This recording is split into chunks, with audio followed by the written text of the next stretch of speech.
right, so welcome back for the recap of this market that I just did on June 13th. So the name of this market that I just did on June 13th is called Court Square Market. It's a fairly new market. It is in Long Island City in Queens, and it runs from 11 a.m. to 6 p.m. Now the vendors had to be there to set up between 9:30, 10:30 the latest, and I ended up getting there at 9:40. I ended up getting a Uber that was a van, and there was a slight issue. I didn't think it was anything big, but the driver, as we were going, let me know that Ubers were not going to pick me up with the load that I had. So for this one, they supplied the tent and the weights, and I had to bring my own table, which I work with a 6-foot table. So I didn't understand why he would say that to me, because I've been doing this for 3 years and I've never had a real issue with people taking me with the table. If anything, they're helpful and they move stuff out the way if they don't help me put the stuff in there, or they help me like organize and trying to fit everything in there. So I didn't see what the issue was, but he made sure to let me know that if Uber drivers were to see me with that load, that they would cancel on me. So I didn't really think much of it, and it kind of ruined my mood just a little bit to have him say that to me when I haven't had any issues up until then. And not to go on a little tangent, but if you're in the XL tier and you have the room and the space, I don't see why you wouldn't, because everything is going to go in the back of your car, and nothing's really that I have will really damage your car. If anything, my stuff could possibly get damaged by your car. So I don't know, seeing what the issue was. But anyway, I ended up, putting it to the side.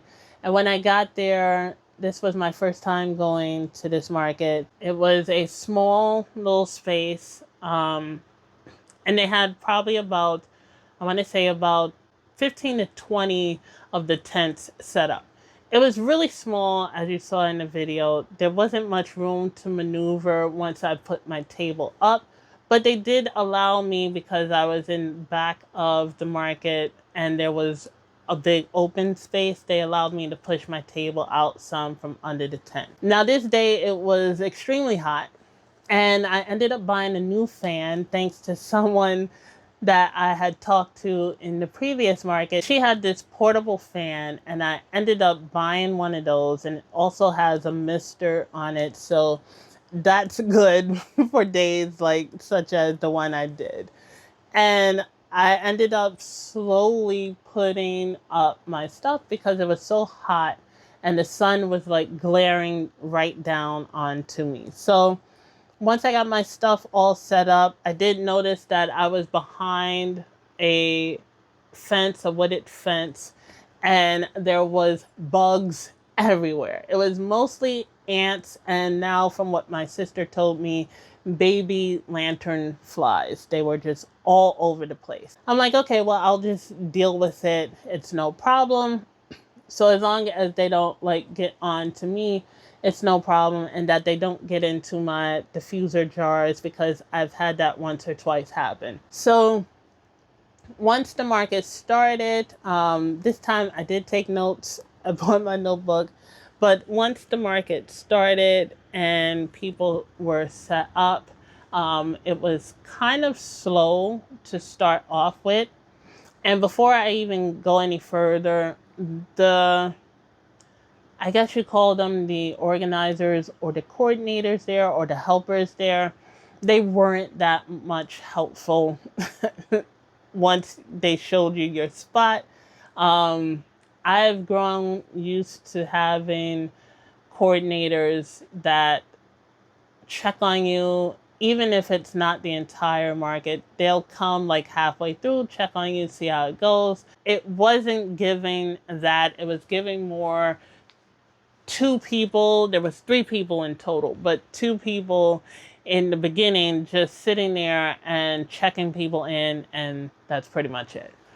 So once I was set up, it just moved very slow, and I couldn't like have my director's chair, my father's chair, really set up like facing the table. So I had to like slant it, and then that boxed me in because the vendor next to me, she was selling clothes and she hung them up on the tent. So that was one way that I couldn't go out of. So I only had this way to go out, and that's where my chair was. All right, so I had to pause so that I can change my mic because the other one was dying. So I hope you all can hear me well. But going back to this market, so I'm just gonna run off these notes that I put here. So I arrived, like I said, at 9:40 and had the little issue with the Uber. Oh, by the time I was setting up, while I was setting up everything, I could feel the bugs on my legs, so it's a good thing I bought my compression socks, the long ones, with me. I ended up putting my compression socks on, and seeing as it was a small area there, it's a good thing because by the end of the night, had I not put my compression socks on, my foot would have definitely, my ankle would have definitely been swollen by the end of the night. So once I was all set up and ready to go, I think I want to say the first sale ended up coming at 11:21. Yeah, 11:21. And it was a 4-ounce calming spa day. Between 11 a.m. and 1 p.m. is where most of the crowd ended up coming into that small market. And then it was pretty much dead as far as the rest of the market went. After I got my last sale at 12:56, I didn't get my next two until 5 o'clock. And that was basically within an hour left of the market. So it really didn't like have a crowd all the way through, or even like a trickle of people all the way through. There were moments and periods of the day where it was just nobody there but us vendors. I did have one of the vendors come over in the very beginning, and she is the one who was my first sale, and she bought a common spa day candle, and she ended up selling jewelry. I did not go around for this one nearly as much as I wanted to, or like I do with the other markets, simply because it was, one, a small area, and two, what I noticed that was different between the markets I've done before and this one is that a few of the vendors weren't that welcoming to recording, which is fine because not everybody wants to be on camera. Understandable. Believe it or not, I don't want to be on camera if I'm not recording it or someone I know is not recording it. So I can understand that feeling. But those that I did, some of them that I did ask if it was okay to record, because I always make sure with people. I don't want to say rude. They weren't rude, but they were definitely standoffish. So after I recorded the little bit that I did, I just said, you know what, I'm not gonna like do anymore. I'm just gonna go back to my table and leave it at that. In the 3 o'clock hour, there was 3 vendors that packed up. So the ladies that were next to me, they were selling their energy drink next to me, and they ended up packing up early. The market ended at 6. And then the gentleman on the other side of the vendor that was next to them, he ended up packing up his products early. Further down the row, there was the people who I recorded that had I believe they had the pastries. They also packed up early. Now, it kind of threw me because the email said that you must stay until the end. But as they were packing up, there really wasn't anybody there to tell them otherwise. So they just, packed up. And then towards the end of the market, I actually saw other people like packing up in the 5:30 time frame. So I'm like, you know what? I'm having a not so great day at this market, so I'm gonna go ahead and pack up as well. And yeah, by that time I was just over it. And it's one thing to try and push through when there is people there, but it's another thing where you're just sitting there and you're just waiting for people to come in. And yeah, you do talk to maybe the one or two people that come in and are just looking around, but there was literally nobody there for at least 3 hours. Or there was, I don't want to say nobody, but there were a whole 3 hour time frame where we were all just sitting there waiting for people to come in. So it definitely was not what I had expected it to be. And then at the end, I was pretty much the last one to pack up, because in my mind, I'm still thinking, well, we can't really pack up until 6 o'clock. We have to stay. But I'm looking at everybody else. Everybody else is packing up. And I'm like, okay, well, I'm just going to go. And then I did end up getting a sale as I'm packing up. So that was my final sale for the day. And I go to call for my Uber to take me back. And here's where the mess happens. Again, I called the first Uber, and it really wasn't his fault. The backseat of his car, they wouldn't go down, and he showed me, so there was no way to put my table in there. I could pack all the rest of this stuff, but not my table. So I waited another 4 minutes for the next one. And when he pulled up, he had a van. And instead of communicating with me, he pulls up, he sees what I have. And at that time, I ended up taking the table out of the wagon, because I know that could look a little intimidating to some people. It could look like a lot. But really it's not, because once my wagon's folded up, it's not a lot of stuff that's going in the back. It's just that it's that big table. I walk up to his car to try and talk to him and see if he's willing to, take me back with this stuff. And he doesn't communicate. He shakes his head and he shoos me away and he drives off. And I'm like, okay. I didn't understand that. It's like a simple chat, and I would have been okay if he would have said no. I would have just tried another Uber to try and take me. I ended up packing the table back into the wagon and bungee cording the chair. Thank God I had the bungee cords with me. I ended up bungee cording the chairs to the wagon, the chair, and bungee cording my 2 crates to my roller cart.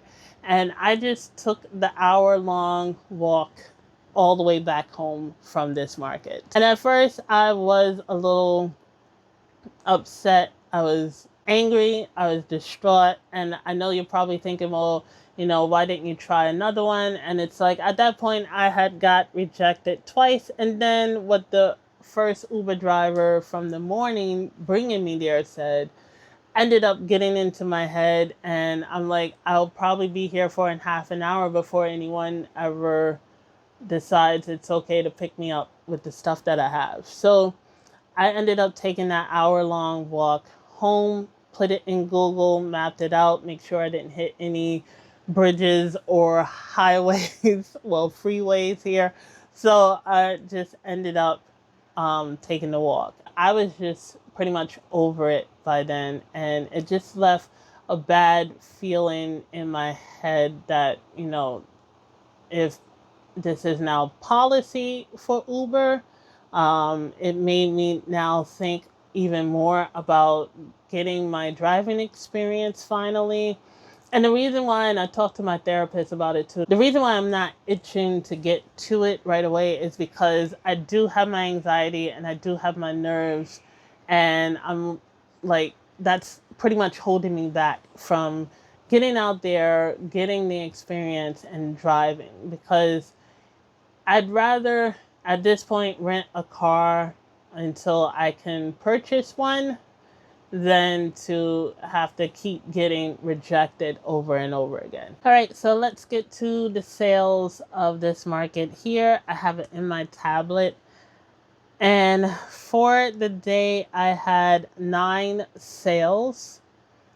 And my gross was $221.96. I didn't have any top sellers on the day, but I did end up selling a comfort collection bundle set, and those are the ones where you can pick out 3 of the comfort collection candles and have the set together. You customize it yourself at the market.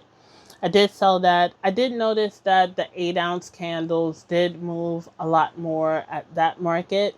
People were quick to buy the 8-ounce ones. I've put those down to just bring in 1 of each with me because they don't really move as much as the smaller ones do.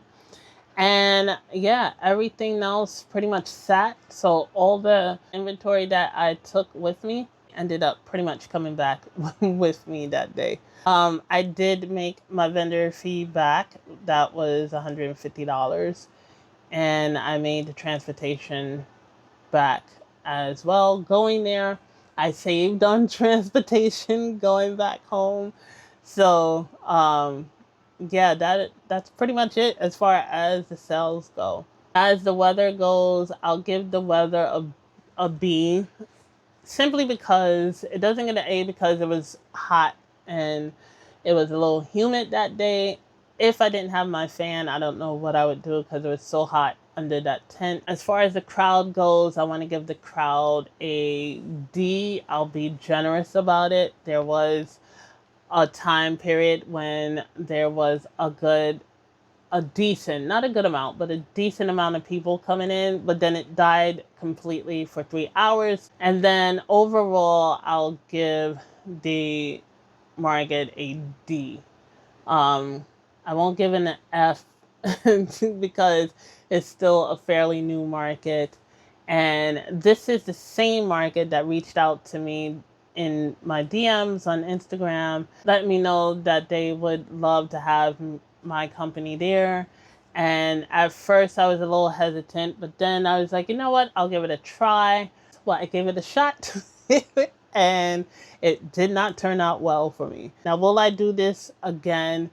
And I will have to say, no, I won't be doing this market again. This one is off the list. They have a lot to improve on, including the space itself. I don't think they did a lot of advertising for it, and it's not well put together. It's more of like not even a flea market. It's more of like little individual kiosk at a mall. That I'll put it like that.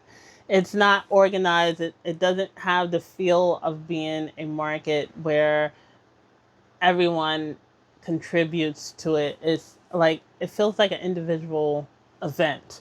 So I will not be doing that market again. And I even spoke to the lady next to me, and she said she did it the weekend before. And then she wanted to give it another try, and she said she thinks she's going to put it on pause because it's fairly new. I wasn't the only one who thought that. Some people did leave disappointed for sure because they really didn't get the crowd that they expected or hoped, and they really didn't sell anything. So yeah, it was just an experience. And I hate to say it, but it was not a good one all around. It's like I did connect with 2 or 3 of the vendors, but it just was so disconnected, and there wasn't a sense of like community there. So, or a good vibe like I get with all the other markets. And I know you shouldn't compare, but still, there's a lot of work that needs to go there. I was disappointed, to say the least, about this one. But that was it for this recap here. I hope you all enjoyed it. If you did, then go ahead and hit that like button, as well as share and comment down below. And if you haven't already, then hit that subscribe button as well as that notification bell so that you could be notified when the next new video comes out. Now, I am going to go and try not to think about what happened that day and try to get ready for my next market and be happy about this, because I always have a good time so far. I've had a good time doing this one here on Governor's Island. So, with that being said, I hope you all enjoy the rest of your week. And don't forget to show yourself a little more appreciation. So until next time, this is Tammy saying, take care, everyone.